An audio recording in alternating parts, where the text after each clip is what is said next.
just watching Resistance. Whenever you're ready. Oh, mirrors, mirrors. Oh no. Oh. Who's the biggest trigger of them all? Ooh. Welcome everybody. This is Real Talk with Casey and JoJo. What's up, Casey? What's up, JoJo? Looks like we both have headaches today. True story. But we're doing it anyway.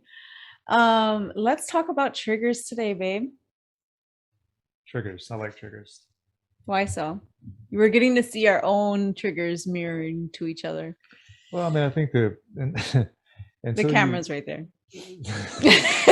Until you understand what triggers are, you don't really know what a trigger is. But then once you know what triggers are, it's like triggers become your friends. Is that a rhyme? I have no That sounds idea. like a nursery rhyme. I have no idea. But right, so like triggers. What's a trigger then? We have trigger points in our body, right? That basically do what? Release things or show you Signal. where there's a source of pain. Exactly. It's a signal to show us that there's something else going on, right? So just like we have in our bodies, we have triggers mentally, psychologically, spiritually. We get triggers. And a lot of times we are unaware of these triggers because we don't want to face them. It's like something you don't, what is it like? It's like denial, right? But we've been taught that. Well, I don't even think it's that I just don't think people even know, right? Like when you people as in everybody, like we didn't know what triggers were up until a certain point. This isn't a looking higher down or looking at a higher place. It's not about that. Right. This is what I'm saying is that until you become aware of a trigger, which is a huge challenge because we're programmed through television, through programming that, you know, reality TV became this sort of, this is how people act. And when we sit at home, you know, we look at that and we go, that's crazy. I would never do that. How do these people behave that way? But we do mirror it at home on some level, right? Yeah. In terms of the conflict resolution and how we deal with things and how we don't take responsibility for understanding the universe and the way everything is set up, which is everything's a mirror. And when you're getting a mirror, it's because you're being triggered. And if you're being triggered, it's because there's something within you, a pain, an emotional pain that is not healed. And nobody can fix that but you. Right. And it's also nobody understands the depth of that. Right. And it goes even deeper that signal is trying to tell you something that you need to fix within yourself, right? Right. And when I say nobody, I mean nobody in the sense that as society as a whole, like as a society, this shit should be taught in schools, right? So nobody is our culture, our society, not a person. I mean, our triggers are so personal. It just, again, they're like signposts. They're there to tell you that something is out of alignment and it needs to get into alignment. But if we continue to get triggered, continue to blame others and look at how the trigger, because I think of triggers as, you know, somebody gets upset and then they look at why they got upset and they continue to think about like what happened that made them upset, but not like they're looking at the situation, right? Like this person did this is what they said, how can they say this, and how can they this, how can they, but they never reflected back on what does that have to do with me? Why am I even getting triggered? Right. And it's because something within you, whether that's your soul, whether that's your mind, your whatever, something within you is trying to tell you you're out of alignment. There's a untruth going on within you. You are out of alignment in you don't, some people aren't aware of the fact that they're not standing in their own truth because they don't even know what truth is because they haven't figured that out yet, right? They haven't gone through that journey, that spiritual awakening of what is truth, what is true to you, what is truth altogether, right? So when you begin to see that, and you start seeing that the trigger is trying to tell you something you need to fix, it's a path towards that enlightenment, towards that journey of being able to see and have clarity of everything overall. But you can't get there without these triggers. They're like bombs, right? Like a minefield. Well, I think it's like it's almost like a computer hack, right? Like a trigger goes straight to like skips all rhyme and reason and goes straight to mad. Like you going 0 to 60, 0 to 100 real quick, Real quick. right? So what are some of your triggers?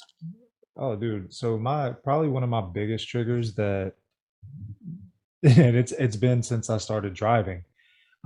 If somebody flips me off while I'm driving, to me that's like you just bitch slap my mom Oh with the yeah. back of your hand, the kind of shit, right? Like if you give me the finger while we're driving, like I'm like, let's go. I'm ready. I will chase you and I will follow you and we will get out the car and have a conversation. Now, let me make this very clear in A case anyone's conversation. watching and goes, hey, I remember you. You're that guy that I gave Mm-hmm. the finger to, because it's a possibility, right? Yeah. Small That's how world. many times it's happened to me. It's happened a lot, probably 15 to 20 times in my life, I would guess. And that's a lot, I think. Maybe not. I don't know.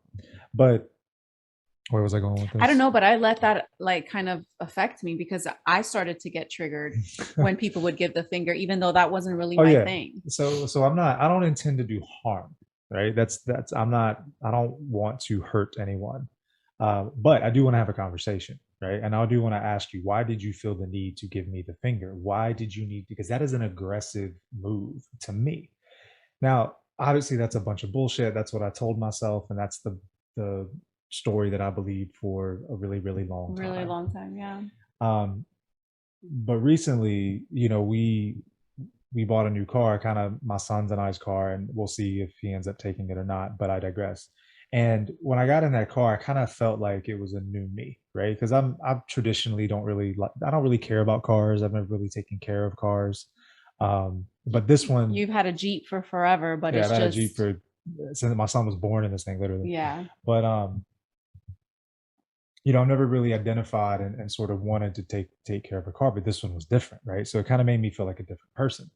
So anyway, long story short, that people giving the finger is the biggest trigger. And when I got this new car, it sort of made me realize that I'm instigating this. Like I remember I would, because what I did is I was like, I'm not going to look left or look right. I'm just going to stay in my lane, right? And drive responsibly. And if somebody wants to flip me off, that's on them. I'm not even going to With pay the new attention car, right? with the new car. Mm-hmm. Right. And what it showed me is that I was constantly, because I realized I would look when I would pass someone to see if they would give me the Right, finger, right. almost like asking for this Like shit to what? happen. Right. And so that experience kind of made me aware of how many times I looked at in other vehicles to see if they would respond to me. And now I don't even pay attention to it. You were And it's gone. instigating. And it hasn't happened since. But Right. think about just that, right? Let's break that down, right? Each car, I always look at each car is like a bubble of it's It's like an everyone's avatar. everyone's world, Yeah. right? Like I'm in my car living my life thinking what I'm thinking. I could be thinking the most amazing thoughts and be in such a blissful place. And the car next to me could be a totally different world. Somebody's pissed off, they're late for something, they're thinking a million things that, and this is vice versa, because I could be in that mood too, right? But each car has a different energy that they're holding. And they're in their own world. So whatever it is that outside of their car that's happening, they're going to reflect that outwardly. So if you happen to pass them and they get angry, that's just reflecting the fact that they're in an angry state of mind. Because if somebody passed and you're in a good mood, you'd be like, whatever, I'm driving, I'm good, Right. and I'm Right. singing, and it doesn't matter. And that's reflecting So it's almost that like, I'm in a good mood, and this is my good mood world. yeah, we're both in that receiving negative energy mode. Me looking for it, them angry. So right now you're in that, not right now, but when you were in that state of mind, you were in your car and you were angry. And so you were instigating to see like that mirror. Are you angry? Yeah, you're angry. Let's fight, because it was that trigger to let you know you're angry. You're the one that's angry inside. Why are you looking for it outward so that you can point it outwardly instead of looking for it inwardly? Right. Right. And it's not until you've been working on that you're like, okay, let's not look outside of us, let's stay right here, let's try to stay centered, right? But it happens to all of us, right? We get triggered in some type of way, and it's those quick triggers that let you know, like, there's more to this. And so I'm going to give you an example of some other type of trigger. So yesterday Can I interrupt for a second? Yeah, of I'm course. so sorry to interrupt Yeah, you. yeah, And yeah. I'm anxious to see what you think about this. Did I have we ever told the story about when we first met and the incident in the car with when the guy got out of the car? Have we ever told that story? I don't think we have we? No. But He's I had trying to a I bring had out the a old no no me. no no. But I want to tell that story because as I'm thinking about this, I kind of think that maybe that situation had something to do with it, and I then acted in the same way in order to maybe feel like I was more Okay, than. share the story now because All you right. was like, what the fuck is he talking about? All right. So this was like when we first met, like back in I 98, was 16, guys, 97. okay? Yeah, back in the My late Miami 90s. days. And we were in a car, well, not to give all the details, but a car rode by. Maybe he got angry or did something, and Joanna and we pulled around in the parking lot. He passed us again. He stopped. He It was very very confrontational. confrontational, yeah, very aggressive. And he then spit on my car. Joanna saw that he spit on the car and basically threw like one of those like huge 64-ounce, 32-ounce drinks straight in this dude's face into his car. What? So, at that point, I don't know what to do. I'm like, I, That whole Colombian in I me didn't came know out. what to do. So I pulled off. Of course, he You loops fuck with around him, you and fuck then with he me. stops his car and he gets out the car. Now, little did I know that this was a massive individual. Okay, I mean, he was, I don't know, he's like the Rock. In my head, that's what he looked Yeah, like, yeah, yeah. the Rock. And he's in a tank top, and he basically He's walks like, up to the car, and I'm what? like, Joanna, just get 911 ready because whatever. And I'm getting out the car, and she's like, don't get out the car. And I'm like, what do you mean don't get out the car? You threw a drink in the dude's face. Like somebody's ass has to be beat. So it's probably gonna be mine. So whatever. Thank you. It is And what it your door is. was like almost open, right? It was like, I was opening it as you pulled me back in, going, no. Anyway, so I say all that. That wait, was our that's it? story. You're not even gonna tell them what I said? Okay, I mean, if you're gonna tell them that I'm thug enough to throw a massive ass But drink this at the this rock this in story the wasn't face, about that. It was about I'm just finishing it. But an the aha point moment is, for me. okay, but I'm just gonna finish this part. So I'm yelling at the because you just left them hanging with what happened, right? And so I'm yelling at We the shook guy. hands, went home, and watched TV No, together. no, no. I yelled at the guy and I was like, look, oh, the sun came out. I'm the one that threw this at you. Why are you coming at him? Why can't you come at me? So I'm like, look, it's not him, it's me. Like I threw it. Why are you coming at him? Right. So I think saying that though, he kind of like realized something because whoa, that light. Um, down, down. Because it changed things, right? Yeah, I mean Like the he trajectory changed got and back in then his car and went got home. back in his car. Whatever. Okay, so what was your reflection on that? No, so I mean, I think any guy would say that that's a very demasculating experience, right? Like when a dude gets out of the car and my wife's like, "You gonna get your ass beat? Don't get out this car." Like that's not good. And this was very early in our relationship, and I had some sort of I guess self-worth issues anyway, kind of going into our relationship. So I think in some way, and we've never had this conversation that this is all happening. We've never had this conversation. So I think in some What? way, like that sort of put me on a trajectory of feeling like I needed to prove something. And in some way, me looking for someone to give me the finger enabled me to be him to that other person. You understand what I'm saying? Because that's what was Yes, done to me. because basically you turned it around and became him. Yeah. Because now Right. you're all like Because, working again, out. straight up, I mean, I she's been with me where a guy got out of the car with his wife and kids. This is how now we didn't know his wife. I didn't know his wife and kids were in the car at the time. Do you remember this? No, but hold on. Like I didn't know that. I thought it was just him. I didn't know he had wife and kids. It was like a van type car. And when the same situation happened, I pulled into a parking lot behind him. He got out the car. I got out the car, and then his wife and kids got out the car. And it's like, oh, When was this? this was a long time ago too, like before we got married, like in the 90s, late I don't 90s. It remember. was in the Walmart parking lot. But anyway, it doesn't matter. So yeah, I don't know. So again, triggers, man. Like I'm over here thinking that, the whole trigger was me being paying attention to the trigger, where maybe it was that situation that somehow made me feel like I needed to prove that I was man enough because I felt so demasculated by that. And maybe Right? that's why I did And it. you just now got like that Yeah. revelation.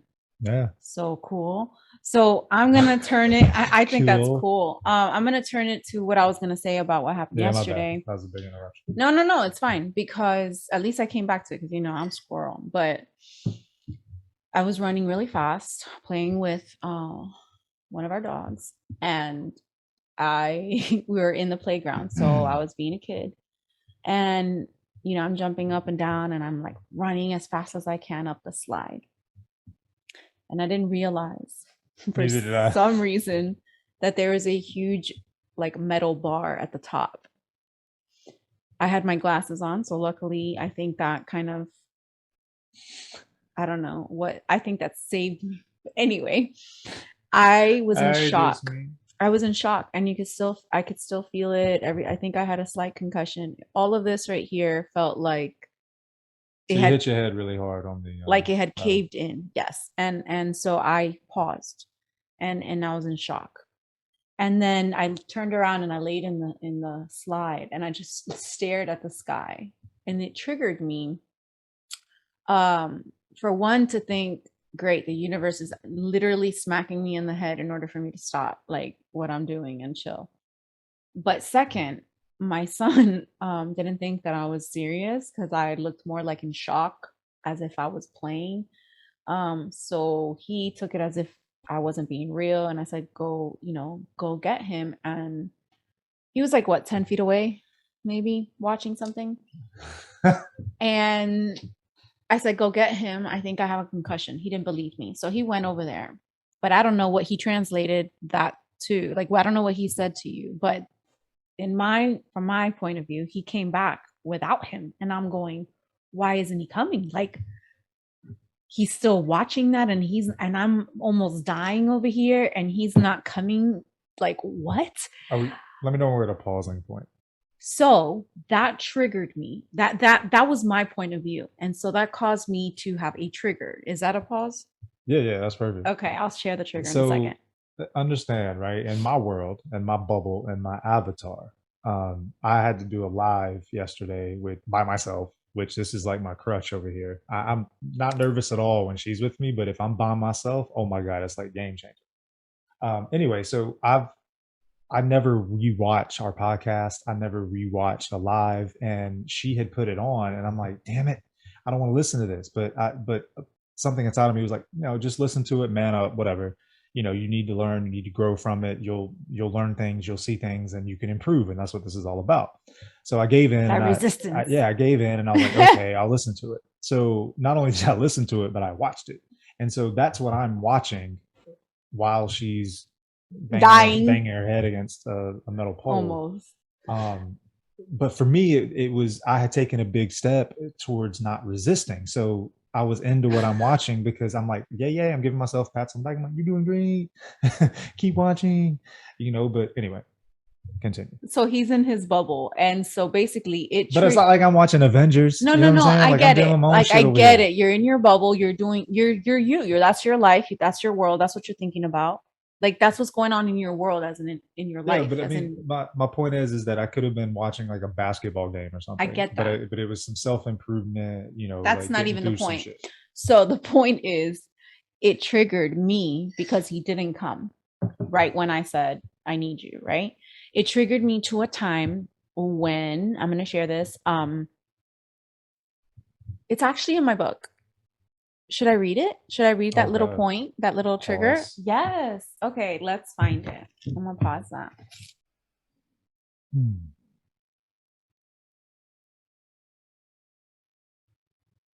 There it is, right there. Big wave pool as well. Yep. All right. You know your book like that where you can find it that quickly? I mean, I guess you wrote it. I wrote the damn thing. I don't know what that's like vicariously. So I wrote I wrote a book. It's called Spring Manifestation, by Joanna Crowder, Ph.D. And I'm going to share a part of, I went straight to it because I knew right where it was. A part in the book where yesterday triggered this. Okay, so I'm gonna. It sounds better when I read it. All right. It was September of 2013, and we went to the beach for my son's birthday. During our trip, we decided to go to a water park. That makes sense. And you know those big wave pools they have? Well, it was me and the kids in the wave pool while my husband was taking a nap on the lounge chairs. When all of a sudden the waves turned on and I could no longer hold my kids. Luckily, one of them was in the donut float, but the other was with me. I honestly can't even remember which one was where, but I do remember not being able to catch my breath or feel the bottom of the pool. I couldn't help them if I couldn't help myself. My pride was like, don't scream for help, that's punk. That Miami programming. Anyway, I looked at the lifeguard with a face that basically said, come get me now or I'm going to drown. You know that face? Well, he did, because he jumped right in and saved the day. As we made our way to our chairs, I was trembling. I told my husband what had happened, and his response was a slight laugh, like, oh, okay. From my point of view, look at, he's still laughing. He sort of blew it all off like it was nothing. At that moment, all I could think about was, does he really not care about me anymore? To his defense, he was half asleep, I wasn't half asleep. and didn't understand. You were asleep and didn't understand the depth of what had just happened. I mean, No. I nearly drowned with the kids, and here he was acting like it was no big deal. So that leads us into how we ended up into a huge breakup and / divorce. But what triggered Yeah, I should have reacted better. what triggered my yesterday of when he said he's not, when I'm like, why isn't he here? I started crying, and you would have thought that I would have started crying because of my head pounding, which I did cry afterwards. But I think what came first was the trigger of, why doesn't he come and rescue me, like when I need him, like in a sense of like physical, like why every time, why is that funny to you? Why is that funny to you? What, rescue you from what? You hit your head. There's Yes, nothing that I I could know do. that, but it still triggered that, like I you know, not I get it. being there when I got hurt. Yeah. Okay, so then let's take that a step further and break that down. I started thinking about, okay, when in my past have I been hurt and just had somebody not be there for me? I'm like, my mom's been there for me when I get hurt, right? There's other times where I've gotten hurt, nobody was around, but I don't think that's what it stems from, because it goes way deeper, right? So I thought about, because I swear yesterday felt like a slight concussion. I don't know why you keep laughing, I'm bro. laughing because you know why I'm laughing, because You better, yeah. there has been, if there were 100 times where you needed me, that was like the one time, right? The one time in the pool when I was asleep and there was no noise and nobody screaming and there was no sense of an emergency, but it's like, hey, tap tap, we almost died. What? Okay, okay. And then I like my whole character and love base was based on that one time. But 99 times I've been there. I don't know, man. Can It's I funny to just me. explain though, that what happened at the pool, I remember that it triggered me thinking about my dad not being like around, Mhm. because my parents were divorced. So it triggered this whole like daddy issues thing of, you know, well, if he's not there for me, like why would you be there for me type deal, which, you know, led us to a whole separation / dark night of the soul, where I had realizations and then I came to figure out that, you know, that wasn't the case, etc. But yesterday it was more about, it triggered back to when I had a slight concussion when I was little and I was jumping on a ball. I was an only child. Okay. Jumping on a ball.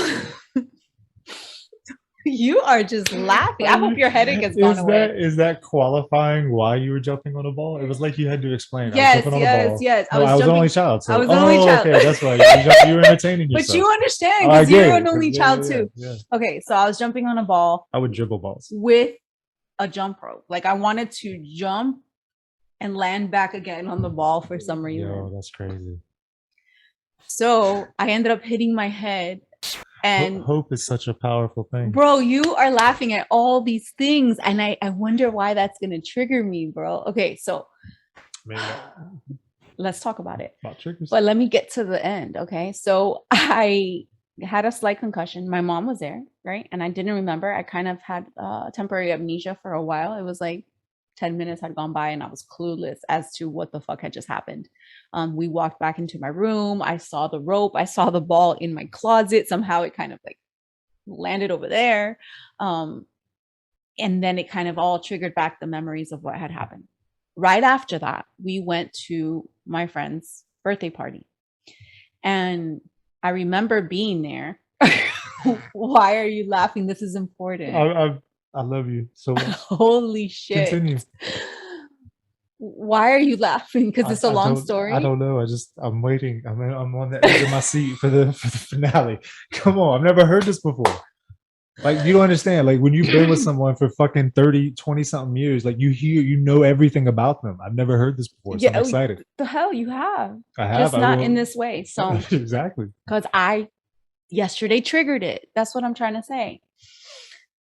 So you wouldn't have known because you weren't in my head yesterday, obviously. All right. So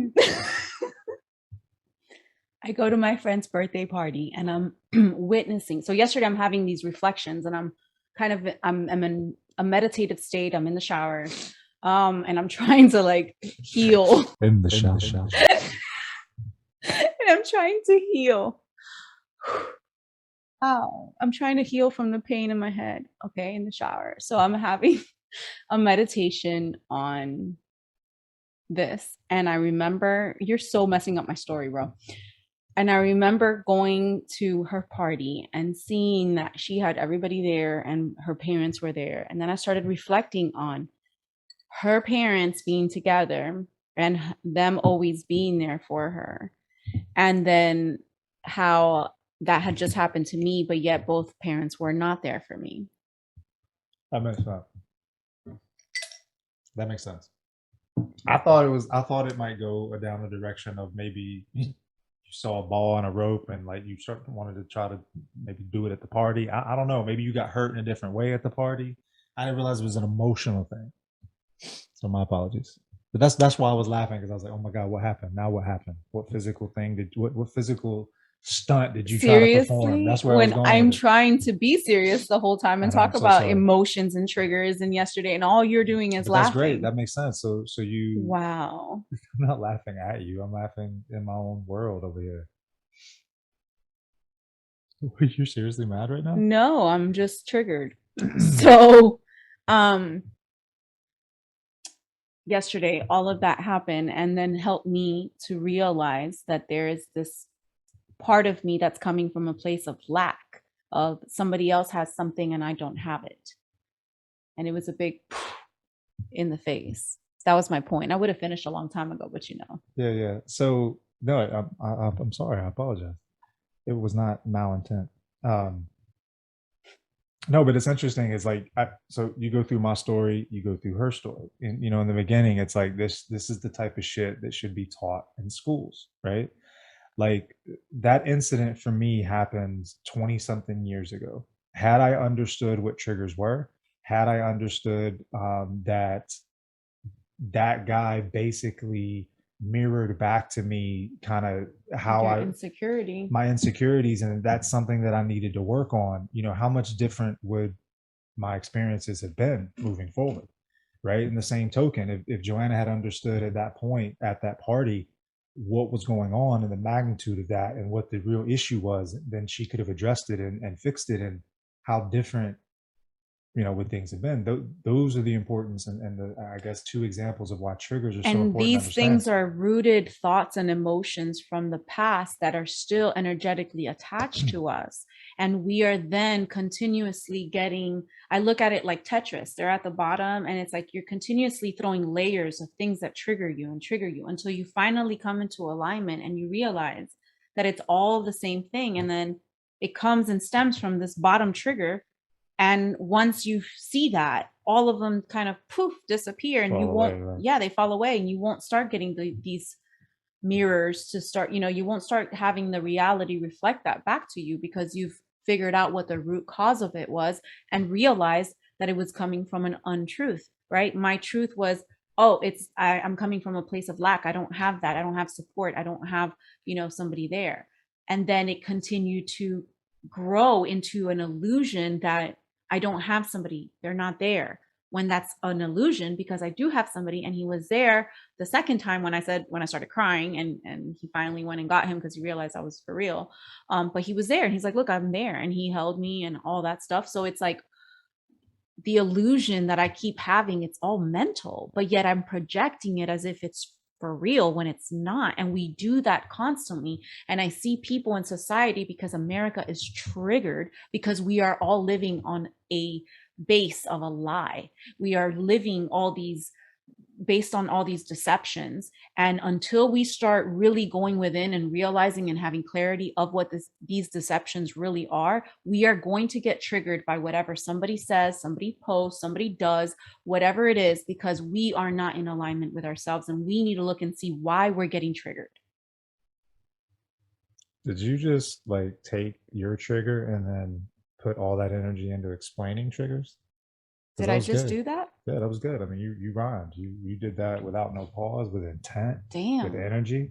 Proud of you. You Good. transmuted that shit. Yeah. I think my headache Because is I gone. wasn't laughing at you. I swear to God, I wasn't. My I was headache is laughing at the gone. potentials and where this thing could go. Your head stopped hurting? For a Nice. slight minute. Nice. Was well said. Do you have anything else to say about that? About triggers? Yeah. No, I mean, I think that you hit the nail on the head. I think that you know, there's a quote about, as an adult, you're just basically running on subconscious programming, right? And you know, essentially, with me, with the finger reacting to subconscious programming, did not even understand what was really going on.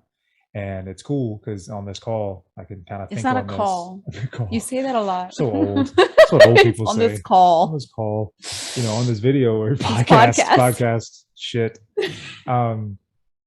You know, it's like I had my own realization of, damn, okay, like this is deeper than this. You know, there's some healing of some self-worth and some things like that I need to work on still. And I think the thing about triggers is that you don't fix one, you got a ton, right? But it sounds overwhelming, but it's not. It becomes fun because once you kind of see a trigger, and you understand the path and the process and the pattern, you then can pick up on them, right? And then as you start to pick up on them, you know, it's stuff for you to work on. Right. It's just like a game, right? It's like Yeah. you're just basically chipping away at the triggers and at the things that you And then you heal. can't get mad at the people outside of you for showing you those triggers, because it's more like, hey, thank you for showing me that trigger, because now I know that I need to work on myself, because at the end of the day, everybody's all you. We're all the same. We're all one. And really, realistically, they're just a mirror of you. So yeah, and I'm so glad you said that, because that's exactly what happened. Like, I'm laughing, you're taking it personal, you're processing it, you almost got to the point, and then you kind of dialed it back because you understood that you were triggered, and then you were able to transmute it. Right. And the trigger was like being laughed at for being like emotional, like as in somebody not taking me seriously. But I realized that as I was saying it, because all of this shit is therapeutic when you're doing a podcast, you know, like seriously, you're talking because you're expressing, we're getting out our that trapped emotion, the trapped energy that's been there, the resistance, you know, the emotions that haven't come up, the realizations. All of this is energy, it's thoughts and emotions, and they're inside. And when you express them, you're letting them out, you know, in an artistic form, whether you art, whether you're a, you know, an artist or what is it, a painter, that's the same thing. Not really, but you know what I'm saying, there's different types of artists, like, you know, you write poems, you Diary, whatever it is that you express yourself, whether you dance, just a form of expression. It is a way of releasing whatever it is that's inside that needs to come out. And when you don't release it and you don't express it, it's going to come at you in some way, shape, or form. And it could just hit you in the head one day, and then okay, let me figure this out. and then my couples, once, if you and your partner both understand triggers and can understand the patterns and start taking responsibility for it, it becomes fun, right? Because then, like, if we're not on this podcast, then this happens outside, I could be like, trigger, and she got nowhere to go. Like, it doesn't turn anything into go within, and then she'll go within, we'll come back and have a conversation about it. And then you about can't it, blame stuff on each other. Right. It doesn't become, it doesn't become a fight. And that's not to say that, you know, and that's where I think the importance of triggers is that one, because you fix a trigger, it doesn't mean that that trigger goes away, right? You still got explosive triggers, and you may even have triggers that you're not even aware of yet, Right. because you're uncovering It's a layer, the subconscious programming to get to the next one, Mhm. right? So kind of have that expectation as you work on this and recognize it. You're going to find more, but it's fun and it's healing, and you'll feel it, and you'll feel lighter, and you'll feel fresher. And I think most importantly, you'll feel in control, right? Because taking that responsibility Yeah. is a soul satisfying experience. Yes, Right? yes, yes. It really is. And when you find these triggers, or you see that you're noticing them more, please come back to this video and comment below and tell us what you're, you know, that you've noticed. Because I mean, really, I think it's cool when we, like, we had somebody yesterday, Tanya, you know, and she said the same thing. Like, she started realizing the mirrors and the triggers, and it's really cool to see that when people start paying attention, they don't look at the trigger anymore as something outside of them, you know. And it's just, it's, yeah. If you're complaining awesome. about verbally about anything else, you're triggered, and there's something to work on. Period. Exactly. Period. So let's end it with that. Thank you for watching. We will see you next time, and we're out. Peace.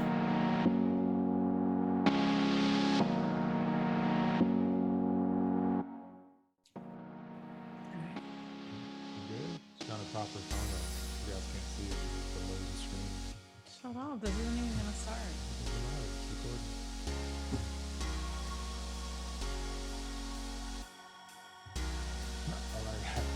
What if we start at 12:40 and we finish at 1:11 like your shirt says? That'd be crazy.